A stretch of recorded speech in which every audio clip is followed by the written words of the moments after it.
Social problems and issues in India में आज हम एक कदम और आगे बढ़ते हैं।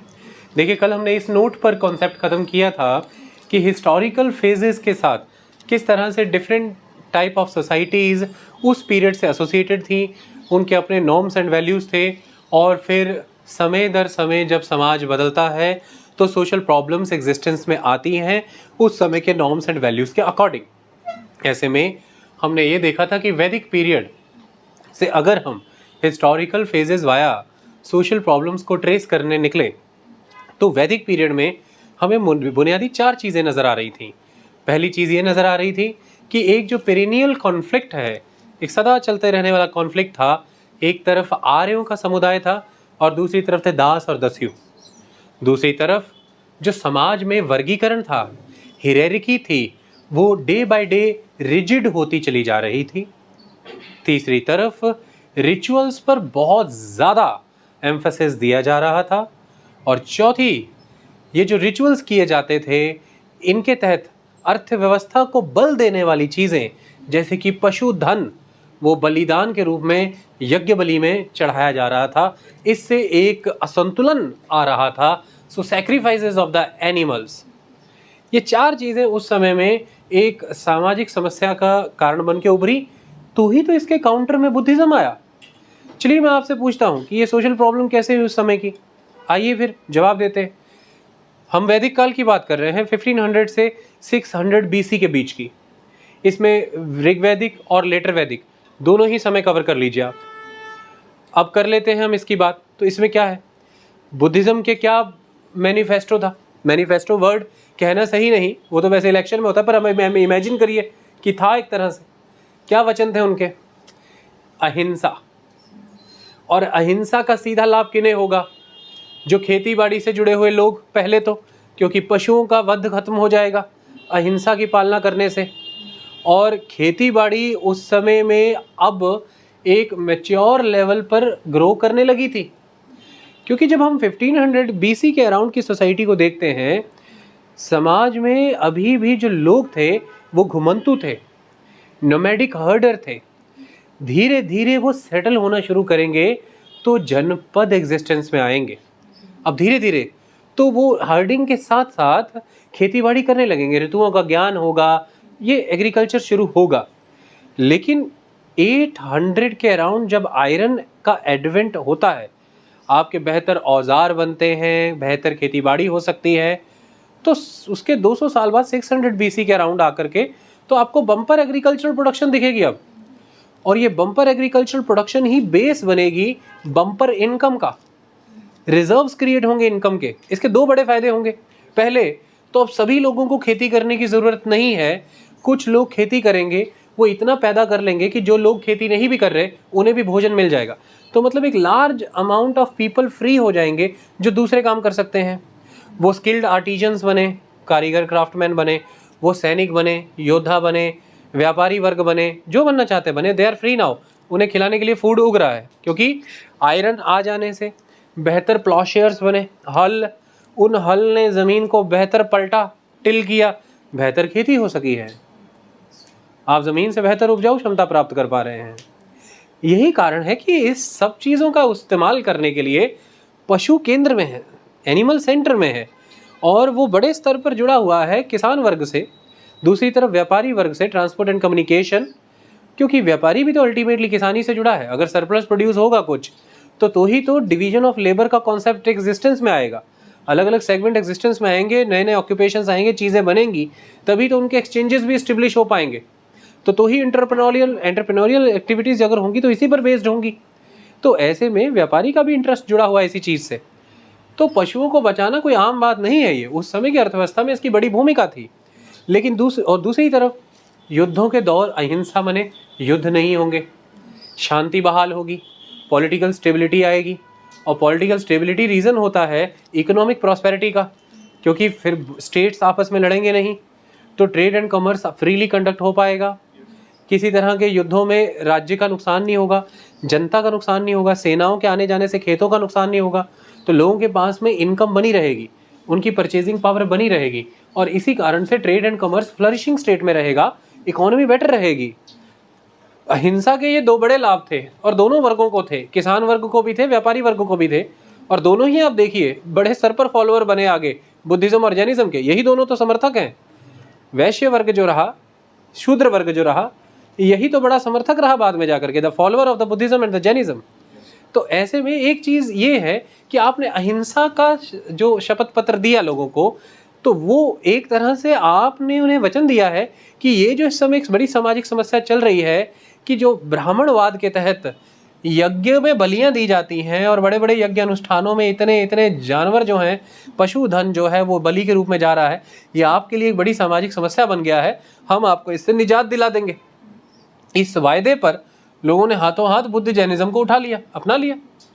Buddhism Jainism was a confrontation, it was a resistance movement, जो रेजिस्ट कर रहा है ब्राह्मणवाद को, जो रेजिस्ट कर रहा है उन ब्राह्मणवाद की प्रक्रियाओं को, उनके प्रोसेसेस को, उनकी प्रैक्टिसेस को।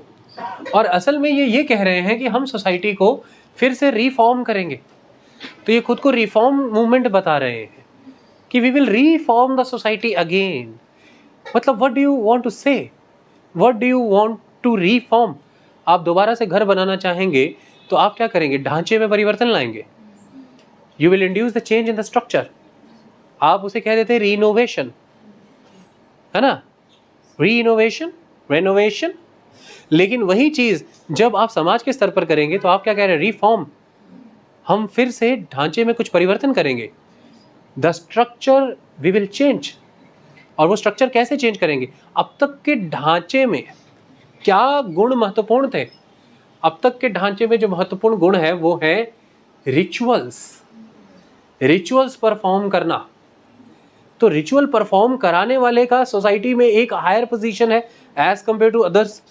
और जो इन रिचुअल्स को कर रहा है, सपोर्ट कर रहा है, द क्षत्रिय, वो भी सुप्रीम पोजीशन लिए हुआ है। तो ब्राह्मण करवा रहा है, मतलब वो एक्चुअली में उसी की देखरेख में हो रहा है, प्रिजाइडिंग ऑफिसर वही है, और क्षत्रिय कर रहा है। तो ब्राह्मण क्षत्रिय दोनों समाज में सर्वोच्च हैं। और इतने इलैबोरेटेड, इतने एक्सटेंसिव रिचुअल्स और दूसरे वर्ग नहीं करा पा रहे हैं, और कई वर्गों को निषेध रखा गया है कि वो कर भी नहीं सकते हैं। हाई बात समझ में। लेकिन रिचुअल्स इस समाज का एक बड़ा आधार रहे। मतलब वैदिक समाज में सोसाइटी ने खुद को जो ऑर्गेनाइज किया, उस ऑर्गेनाइजेशन के सेंटर में जो प्रक्रियाएं एग्जिस्ट कर रही थी उनमें रिचुअल मेन है। इसी के आसपास इंस्टीट्यूशंस खड़े हुए, इंस्टीट्यूशन ऑफ यज्ञ, यजना, ये इंस्टीट्यूशन इसी के आसपास खड़ा हुआ, that system of sacrifice, rituals. और इस इंस्टीट्यूशन ने ही उस समय के समाज को एक लेवल पर ऑर्गेनाइजेशन प्रोवाइड की। आप किस लेवल के राजा हैं डिपेंड करता है कि आप किस लेवल का यज्ञ करा सकते हैं, है कि नहीं। आप अश्वमेध यज्ञ कराइए, चक्रवर्ती हो जाइए, किसने रोका आपको? तो आपकी पोजीशन राजाओं में क्या रहेगी, निर्भर कर रहा है कि आपका रिचुअल करवाने का सामर्थ्य कितना। तो आपकी कितना रिचुअल करा पाने की सामर्थ्य है, ये सिद्ध करता है कि आप कितने बड़े स्तर पर समाज से जुड़ने की ताकत रखते हैं, पहला तो, और कितने बड़े स्तर तक के समाज को पोषण दे सकते हैं। मतलब आपके अंदर कितनी बड़ी सोसाइटी को होल्ड करने की, नर्चर करने की पावर है, और दूसरा कितने दूर तक के लोगों में आपकी स्वीकृति है, मान्यता है, वो आपको मान रहे हैं। तो ये तभी हो सकता है जब आप उतने बड़े स्तर का यज्ञ कराएं, क्योंकि इतने बड़े स्तर का यज्ञ कराने के लिए जिस लेवल के इलेबोरेटेड रिचुअल्स फॉलो करने हैं, उसमें जो सामग्री लगेगी, समाज के प्रत्येक वर्ग से जुड़े बिना उस सामग्री को उपलब्ध कर पाना नामुमकिन है। तो इतनी भिन्न प्रकार की सामग्रियां, इतनी भिन्न व्यवस्था, और यज्ञ के स्वरूप दान में इतना भव्य दान दिया जाता था, ये उस व्यक्ति का पूरी तरह से पोटेंशियल आइडेंटिफाई कर लेता था कि इसका स्थान क्या है समाज में, इसकी लेवल, इसकी औकात, इसका रुतबा क्या है, ये कितने लोगों से कनेक्टेड है, कितने लोगों का इस पे कॉन्फिडेंस है, इसका कितना सामर्थ्य है, ये कितने लोगों को पोषण दे सकता है, और ये कितना अच्छा ऑर्गेनाइजर है। ये सब किस पे टिका है? यज्ञ की कैटेगरी पे। तो डिफरेंट कैटेगरी ऑफ यज्ञ मतलब different level of complexity of the rituals, इसी पे डिपेंड कर रहा है आपका स्थान राजाओं में, इसी पे डिपेंड कर रहा है कि आप राजा भी बनने योग्य हैं कि नहीं, इसी पे डिपेंड कर रहा है। तो इस तरह से सोसाइटी ऑर्गेनाइज्ड है, क्योंकि उसमें कोई टीचर वर्ग है, जो टीचर हो सकता है, जो प्रीस्ट हो सकता है, जो रिचुअल परफॉर्म कराने वाला कस्टडियन हो सकता है, ये ब्राह्मणाज हैं। इसी तरह से क्षत्रिय हैं, ये राजा हो सकते हैं, ये सैनिक हो सकते हैं, सेवियर हो सकते हैं, ये वैश्य हैं जो व्यापारी होते हैं, ट्रेडर, मर्चेंट्स, और शूद्र हैं जो आर्टिजन क्लास है, वो पॉटर वर्कर हैं, वो वीवर हैं, वो कारपेंटर हैं, वो फार्मर भी होंगे एक समय के बाद। तो इस तरह से समाज इस वर्ण आश्रम व्यवस्था के तहत अपने आप को डिवाइड करके ऑर्गेनाइज करता है to facilitate the meaningful exchanges, कि मीनिंगफुल एक्सचेंज इस्टेब्लिश हो सके। ये हियरार्की है, दिस इज द हियरार्की। और समाज ने खुद को ये जो ऑर्गेनाइज किया, उसके केंद्र में ये विचार महत्वपूर्ण है, विचार ऑफ रिचुअल्स। इसी से खड़ी हो रही हैं institutions, the important institutions of that society. और ये इंस्टीट्यूशंस ही उस सोसाइटी में डिफरेंट डिफरेंट फंक्शंस परफॉर्म करने के लिए लोगों को प्रेरित करती हैं, एलिजिबल बनाती हैं, ट्रेंड करती हैं, फैसिलिटेट करती हैं, जिन फंक्शंस को करके सोसाइटी के लोग आपस में एक्सचेंजेस इस्टेब्लिश करते हैं। इसलिए ये इंस्टीट्यूशंस ही ढांचा कहलाती हैं समाज का, सोशल स्ट्रक्चर कहलाने लगती हैं, क्योंकि ये इस्टेब्लिश करती हैं एक्सचेंजेस, ये एक्सचेंज को मैनेज करने का एक आधार बनती हैं। आई बात समझ में? That's why. तो अब आप अगर एक्सचेंजेस का लेवल चेंज करना चाहते हैं, you want to change the level of exchange, कि कौन पोजीशन पे आएगा राजा की, कौन किसकी पोजीशन घटानी है, तो फिर आपको ढांचा बदलना पड़ेगा। और ढांचा कैसे बदलेंगे आप? क्योंकि पोजीशन डिसाइड हो रही है ब्राह्मण की रिचुअल्स के बेस पे, तो आपको रिचुअलिस्टिक प्रैक्टिसेस का खंडन करना पड़ेगा।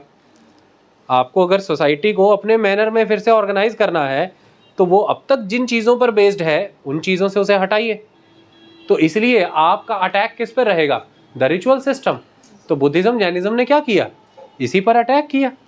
ना रहेगा बांस, ना बजेगी बांसुरी, ना रिचुअल्स रहेंगे, फिर ना उन रिचुअल्स को कराने वालों की सोसाइटी में वो सुप्रीम पोजीशन रहेगी।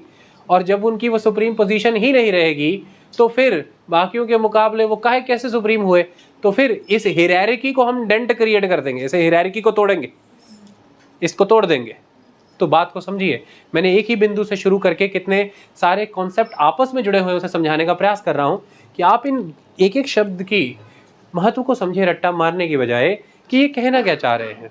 तो सही मायने में आर्य समाज ने खुद को ऑर्गेनाइज किया, बिल्कुल उनके लिए उनकी व्यवस्था सही चल रही है।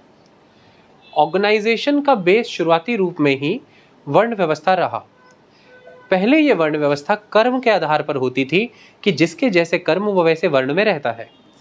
ये एक हियरार्की है, हर सोसाइटी में होता है ये। लेकिन फिर धीरे धीरे आपने इसे कर्म से जन्म पे बदल दिया। अब व्यक्ति जिस भी परिवार में जन्म ले रहा है, ये परमानेंट हो जाएगा कि वो उसी ऑक्यूपेशन फील्ड में सारी उम्र रहेगा। वो जितनी मर्जी मेरिट गेन कर ले, जितनी मर्जी नॉलेज गेन करने की कोशिश कर ले, वो दूसरी कैटेगरी में यानी कि ऊपर की ओर नहीं जा सकता, अपवर्ड मोबिलाइज नहीं हो सकता। तो नॉलेज गेन करने का अवसर ही मत दो उसे, नॉलेज गेन करने का अवसर ही मत दो। जब उसे जाना ही नहीं है, ऊपर जाने देना ही नहीं है, तो क्यों देना अवसर? बात को समझिए। तो फिर धीरे धीरे रूल्स आते जाएंगे और कॉम्प्लेक्स होते जाएंगे, तो हियरार्की रिजिड हो जाएगी। और ये रिजिडिटी इन द हियरार्की समाज के स्तर पर एक समस्या बन के खड़ी हो गई, क्योंकि शूद्र चाहता है कि उसकी भी एस्पिरेशंस हैं, वो भी व्यापार करना चाहता है, पर व्यापार तो वैश्यों के लिए रिजर्व है। शूद्र शासक बनने का सामर्थ्य रखना चाहता है, पर वो तो क्षत्रियों के लिए रिजर्व है। शूद्र शिक्षा ग्रहण करके हो सकता है आगे जा करके प्रीस्टली ड्यूटीज करना चाहता है, पर वो तो ब्राह्मणों के लिए रिजर्व है।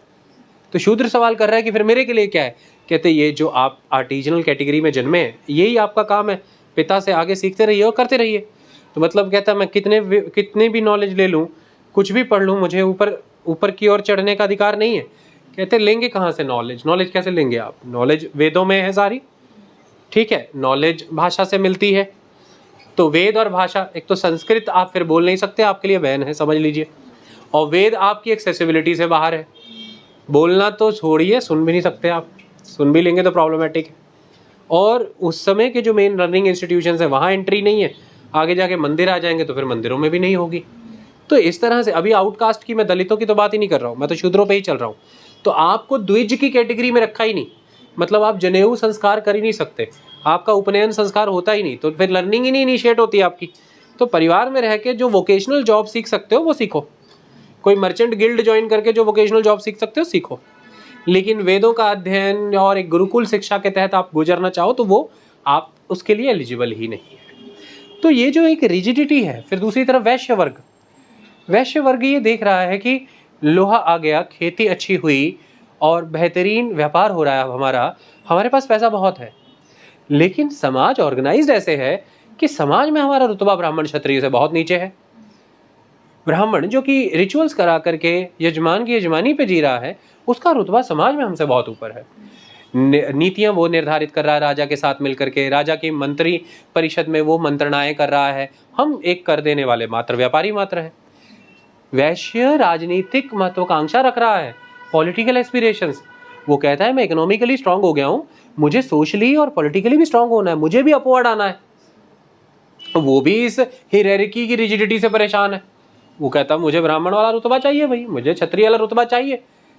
तो क्षत्रिय भी यहाँ पर जब 600 का समय आया है तो क्षत्रिय देख रहा है कि बेअंत बम्पर प्रोडक्शन ऑफ एग्रीकल्चर है, इतना अच्छा एग्रीकल्चर का प्रोडक्शन जिसके दम पर मैं साल भर खड़े रहने वाली परमानेंट स्टैंडिंग आर्मी रख सकता हूँ, द परमानेंट आर्मी, और उस आर्मी के दम पर मैं नए नए क्षेत्र राज्य जीत सकता हूँ, मैं जनपदों से महाजनपद बन सकता हूँ, मैं एक बड़ा राज्य बन सकता हूँ।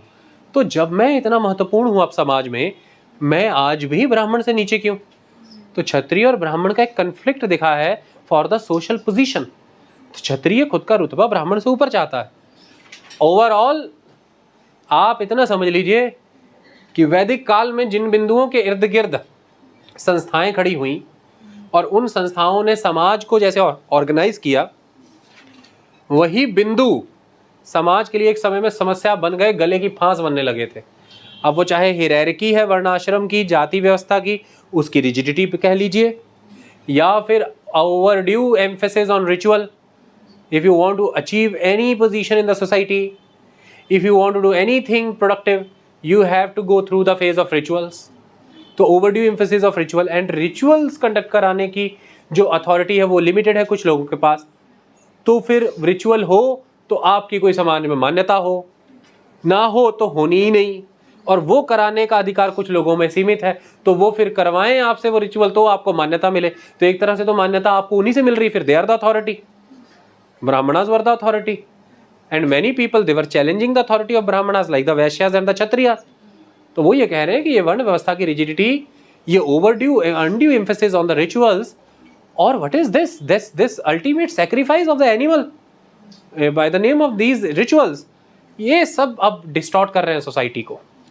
This is not the way. क्योंकि देखिए एक यज्ञ हुआ, हम किसान हैं, हम व्यापारी हैं, हम पशुधन लेकर के आ रहे हैं, यज्ञ में जा रहा है, हमारी इकोनॉमी को स्ट्रेंथन करने वाले रिसोर्सेज यज्ञ में जा रहे हैं, लेकिन यज्ञ के फलस्वरूप जो भी सब प्राप्त हो रहा है वो ब्राह्मण को प्राप्त हो रहा है। तो ब्राह्मण को तो उससे बेनिफिट हो रहा है, हमें क्या हो रहा है? हमारी इकोनॉमी की जो चीज़ें स्ट्रेंथन करती हैं वो तो उसमें चली जा रही हैं, पर वो होते ही चले जा रहे हैं यज्ञ, तो ब्राह्मण तो स्ट्रेंथन हो रहा है, ये तो नहीं चलेगा। तो ठीक आप नोटिस कर लेना, संस्कृत लैंग्वेज ब्राह्मणों की पॉपुलर है तो बुद्ध और जैनिज्म ने प्राकृत और पाली को पॉपुलर कर दिया, मतलब जो आम जनमानस के बोलने वाली भाषा उन्होंने वो अपना ली, ये बड़ी चीज़। दूसरी चीज़, अहिंसा का पाठ पढ़ा दिया, यज्ञ बलियाँ खत्म कर दी। तीसरी, यज्ञ प्रोसेस ही यानी कि रिचुअल्स ही ना करो, सिंपल, दैट्स ऑल। चौथी, नास्तिक है दोनों ही, ईश्वरवाद में मानते ही नहीं, कॉन्सेप्ट ही नहीं है, एथिस्टिक सेक्ट है दोनों ही, उस राह में जाना ही नहीं, काम काज करो, अपना मेडिटेट करो, बेस्ट प्रैक्टिसेस अपनाओ, बेस्ट कंडक्ट अपनाओ, बस सब कुछ बुद्धिज्म ने वही बता दिया कि निर्वाण प्राप्त करना है हमें, जैनिज्म ने कह दिया कैवल्य प्राप्त करना है हमें, और आओ ज्वाइन करो, सब समान हो, यानी कि हियरार्की ही खत्म कर दी, इक्वलिटी है। तो वर्ण आश्रम हियरार्की खत्म कर दो, समानता है। तो वैश्यों ने इमीडिएटली बुद्धिज्म ज्वाइन किया, क्योंकि सपोज करो ये हमारी क्लास है 30 लोगों की, ये 30 लोगों की क्लास है। इन 30 लोगों की क्लास में ऐसा मानो कि 15 वैश्य हैं, 15 ब्राह्मण हैं, और 15 वैश्यों ने बहुत मेहनत की और 15 ब्राह्मणों से इकोनॉमिकली बड़े स्ट्रांग हो गए। बट जब इस 30 लोगों की क्लास की बात आती है तो ये क्लास धार्मिक रूप में, सामाजिक रूप में जिसके प्रभाव में है वो है द ब्राह्मणिकल कल्चर, द वैदिक कल्चर। और उस प्रभाव के तहत ब्राह्मण ही सुप्रीम है। तो सारी की सारी 30 लोगों की क्लास में 30 के 30 को ये आभास है कि सुप्रीम कौन है, वो ब्राह्मण है। लेकिन अब एक कॉन्सेप्ट चेंज कर दो, 15 ब्राह्मण ही है, 15 वैश्य ही हैं। वैश्य उतना ही बिजनेस आज भी कर रहे हैं, उनके पास पैसा आज भी उतना ही है, ब्राह्मण से ज़्यादा ही है। लेकिन अब इस क्लास में ये जो समाज है, इस पर जो प्रभाव है वो ब्राह्मणिकल ट्रेडिशन का ना रह के, वेदों का ना रह के, वो बुद्धिज़्म का हो जाएगा। ये अब सारे बुद्धिस्ट हैं। और बुद्धिज़्म ऐसे कोई प्रिविलेज्ड पोजीशन नहीं देता है किसी भी एक पर्टिकुलर कास्ट या क्लास को। तो ब्राह्मणों की वो प्रिविलेज्ड पोजीशन फिर इस समाज में नहीं रहेगी जो समाज बुद्धिज़्म की पालना करता है। तो ऐसे में अब पोजीशन किस आधार पर आंकी जाएगी? जो वर्ग, जो व्यक्ति बुद्धिज़्म को आगे बढ़ाने में, उसकी मोनेस्ट्रीज बनाने में, उसे पैसा लगाने में या सपोर्ट देने में ज़्यादा शक्तिशाली होगा, उसकी ज़्यादा धाक होने लग जाएगी। और वो कौन थे? वैश्य। बाग देते थे, बड़े बड़े बागान दे देते थे, मोनेस्ट्रियाँ बना देते थे, तो उनकी पोजीशन सुप्रीम होने लगी। तो ऐसे में अगर एक समाज में आप कुछ ही कर लो, लेकिन आपकी उस समाज जिस मैनर में ऑर्गेनाइज हुआ है उसके कारण पोजीशन में कोई फ़र्क आने नहीं वाला, तो बेहतर ये है कि समाज की ऑर्गेनाइजेशन को बदल दो। आप ये करोगे फिर कि to change the organisation, to reform the society, reform कर दो। और कैसे करोगे रिफॉर्म? कहते कैसे करते बताते हैं अभी। समाज कैसे ऑर्गेनाइज हुआ? सबसे पहले आए नियम आए। उन नियमों की पालना करना है तो सबके अपने अपने एरियाज ऑफ वर्क डिसाइड हुए कि कैसे एक्सचेंजेस इस्टेब्लिश होंगे। तो यही नियमों ने दिया एक ढांचा, ढांचे ने दिया एक ऑर्डर। ये ऑर्डर फॉलो कराने के लिए खड़ी हुई सोशल इंस्टीट्यूशंस, अलग अलग इंस्टीट्यूशंस आपको तैयार करती थी कि ये ऑर्डर कैसे फॉलो करना है। और ये सारा सिस्टम हो गया दैट सोशल स्ट्रक्चर, कि इन्हीं ऑर्डर को, इन्हीं इंस्टीट्यूशंस की मान्यताओं को मान करके आप आपस में एक्सचेंजेस इस्टेब्लिश कर रहे हैं। तो अब हम चेंज कर देंगे। आज से एक नया नियम, अहिंसा। नया नियम अहिंसा। तो अहिंसा बोले तो नो यज्ञ बलि। दूसरा, no rituals, no privilege class. तो बीच नीचे गए दीवार के, नियम ही बदल गया। नियम बदल गया तो दीवार भी बदल गई, ऑर्डर भी चेंज हो गया। जैसे ढांचा बदल गया, ढांचा बदल गया तो ऑर्डर बदल गया। अब जब ऑर्डर बदल गया तो एक्सचेंजेस नए मैनर में होने लगे। आपने सोसाइटी ही रिफॉर्म कर दी, उलट पलट कर दिया। कब आई बात समझ में? तो वैदिक काल में समस्याओं के रूप में ये कुछ मुख्य समस्याएं एग्जिस्ट करती थी। अब इसमें जो पहली समस्या जिस पर अभी हमने बात नहीं की, लगातार ये चलती थी, that is the conflict between the Vedic people, that is the Aryans and the dasa dasyus. अब इसको समझिए जरा। देखिए, दास और दस्यु अलग लोग हैं। दास को आप ऐसा समझ लीजिए कि जैसे शूद्र, जो कि वैदिक वर्ण व्यवस्था का ही हिस्सा है, जिनकी जिम्मेदारी है बाकी के 3 वर्णों को सहायता देना, सपोर्ट करना, फैसिलिटेट करना। कैसे? उनको लकड़ी का सामान चाहिए तो वो बना के देंगे, लोहे का सामान चाहिए तो वो बना के देंगे, उन्हें लेबर चाहिए तो लेबर के रूप में सपोर्ट करेंगे। जिस भी तरह की उन्हें अपने लिए कोई आवश्यकता है, ये वर्ग शूद्रों का वो सब चीज़ें उन्हें उपलब्ध करा के देगा। They will serve the higher 3 classes. पर ये चारों इस वर्ण व्यवस्था का हिस्सा है। They are the 4 caste. इनके बाहर है वो है द ट्राइबल्स और the Dalit, that is the outcast. वो इस 4 फोल्ड से बाहर है। इसको समझिए आप, वो आउटकास्ट है, अवर्ण है। तो शूद्र भारत के इतिहास में कभी भी दलित नहीं थे। ये कंफ्यूजन लाइफ में कभी मत रखना। शूद्र कभी दलित थे ही नहीं। शूद्र तो वर्ण व्यवस्था का हिस्सा थे। देवर सावर्ण, देवर इन द वर्णास, जो इन 4 वर्णों के बाहर है, जो कास्ट सिस्टम के आउट है। देवर अवर्णा, देवर आदिवासी, जनजाति और द दलित। जो आज का मौजूदा दलित है वो वाला आउटकास्ट है, द शेड्यूल कास्ट। तो उनकी तो मैं अभी बात ही नहीं कर रहा हूँ, मैं बात दासास की कर रहा हूँ। दासास, तो दासास वर देयर। ऐसा माना जाता है कि इन्हें आप शूद्र ही समझ लीजिए। तो एक कन्फ्लिक्ट इनके साथ भी रहेगा इस चीज़ का। कन्फ्लिक्ट तो सारी हिस्ट्री शूद्र की और ब्राह्मण क्षत्रिय की कन्फ्लिक्ट की ही हिस्ट्री है, एक्सप्लॉयटेशन की हिस्ट्री है। उन्हें शिक्षा नहीं लेने दी जाती थी, उन्हें भाषाओं से ज्ञान से रोका जाता था, तो वुमेन और शूद्रास इन्हें डिप्राइव किया जाता था। तो there was a perennial conflict, conflict of privilege, conflict of discrimination, conflict of deprivation, that was the conflict. Aryans, they were privileged class, है ना? तो अब ऐसे में इस चीज़ को समझिए आप कि दास्यूज कौन है यहाँ पर। दास्यूज यू नीड टू अंडरस्टैंड। दासाज फिर भी वो हैं जिन्होंने उस सिस्टम ऑफ एक्सचेंज में जीना रहना सीख लिया है जो मीडियम ऑफ एक्सचेंज या सिस्टम ऑफ एक्सचेंज आर्यों ने बनाया। यानी कि जिस मैनर में आर्यों ने समाज का गठन किया, दासाज उसमें एडजस्ट हो गए, वो एडजस्ट हो गए उस ऑर्गेनाइजेशन में।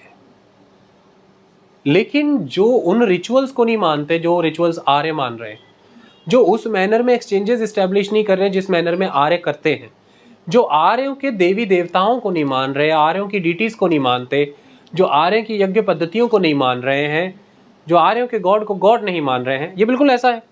कल हमने उदाहरण लिया था कि 100 लोगों का एक जत्था है, 50 अभी भी चरवाहे ही हैं, लेकिन 50 सेटल हो गए और एग्रीकल्चर करने लगे, और उन्होंने कहा कि रैंडमली एक दूसरे से इंटरेक्ट करने से बेहतर है हम एक logical mode medium of exchange establish करें, हम सोसाइटी को बेटर ऑर्गेनाइज करें।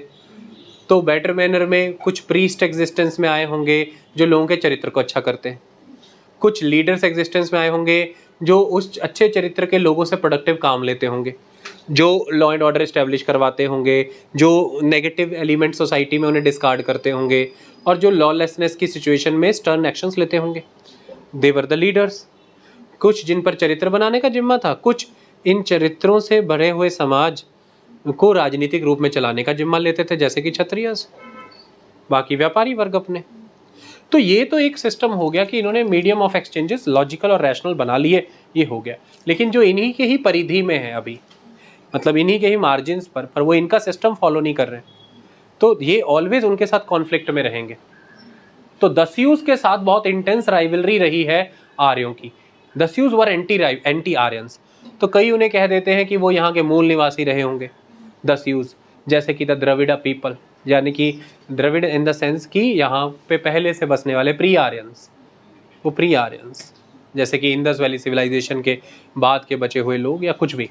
कुछ ये कह देते हैं कि दस्यूज भी ईरान के ईस्टर्न एरियाज़ में ही थे, तो आर्यंस और भी वहीं से आए, दस्यूज भी वहीं से आए। बात यही है कि आर्यंस ऑर्गेनाइज होते गए, दस्यूज उनकी वाली ऑर्गेनाइजेशन फॉलो नहीं कर रहे थे। तो जोग्राफिकली ये कहीं भी लोकेटेड हों, मेन एलिमेंट ये है कि दोनों के बीच अंतर बुनियादी सिस्टम ऑफ एक्सचेंजेस का था। दस्यूज की अपनी मान्यताएं थी, आर्यों की अपनी मान्यताएं थी। तो इनमें इंटेंस राइवलरी थी इस चीज़ की कि किस तरह से दस्यूज को या तो एलिमिनेट किया जाए, या जो हमारी मान्यताएं हैं उसके अधीन लाया जाए, या तो माई वे और द हाई वे, या तो हमारे मुताबिक हो जाए वरना क्लींजिंग कर दी जाएगी। और क्या आज ये विश्व भर में नहीं होता? अगर हम चीन की बात करें तो हान चाइनीज़ लोगों को ले जा करके तिब्बती क्षेत्रों में, वीगर क्षेत्रों में बसाया जा रहा है। कोशिश यही की जा रही है कि जो मेन पॉपुलेशन का कस्टम कल्चर मैनर है वही हर जगह पर फॉलो हो। तो मैं यहाँ पर ये नहीं बता रहा हूँ कौन सही है कौन गलत, आर्य या दस्यु। मैं आपको अंडरस्टैंड कराना जा रहा हूँ कि नेचर ऑफ कन्फ्लिक्ट क्या है, मतलब क्या है उनकी प्रॉब्लम। तो dasas were like deprived, they were like the Shudras. Dasyus were like the intense rival. They were not following the gods, goddesses of the Aryans. They were opposite to them. They were having their own gods and goddesses, their own way of life. तो शुरुआत में ऐसा कहा जाता है कि they were following the asuras. Dasyus were following the asuras. और ऐसे में वो असुर वो नहीं है जैसे आप इमेजिन करते हैं। असुरास उनके गॉड थे, नेम वाज असुरा। तो जैसे दस्यूज ने आर्यों के गॉड्स को बदनाम किया, वो इनके गॉड को गॉड ही नहीं मानते थे, वैसे ही आगे जाने वाले पीरियड में, वैदिक पीरियड के आगे जा कर के जब थोड़ी सी और रिजिडिटी आएगी, तो फिर जो आर्य वर्ग में लोग हैं वो उनके असुरों को बदनाम करेंगे जिस फॉर्म में आज आप उन्हें देखते हो। पौराणिक काल में जो असुर हैं, जैसे दानव, दैत्य, राक्षसा, असुरास आप जैसे देखते हो, पर असल में तो दस्यूज के वो गॉड है। ठीक है, तो Dasyus were not recognising the God of the Aryans, Aryans were demonizing the god of the Dasyus. That was the main. ये एक कॉन्फ्लिक्ट थ्रू आउट रहा है, और इस कॉन्फ्लिक्ट के कई नकारात्मक असर रहे हैं। कहीं पर राइवलरी इस फॉर्म में निकली है कि मसैकर हुए हैं, कहीं पर दासास के साथ डिप्रीवेशंस हुई हैं, उनका सब्जुगेशन हुआ है, उनका सब्जेक्शन हुआ है।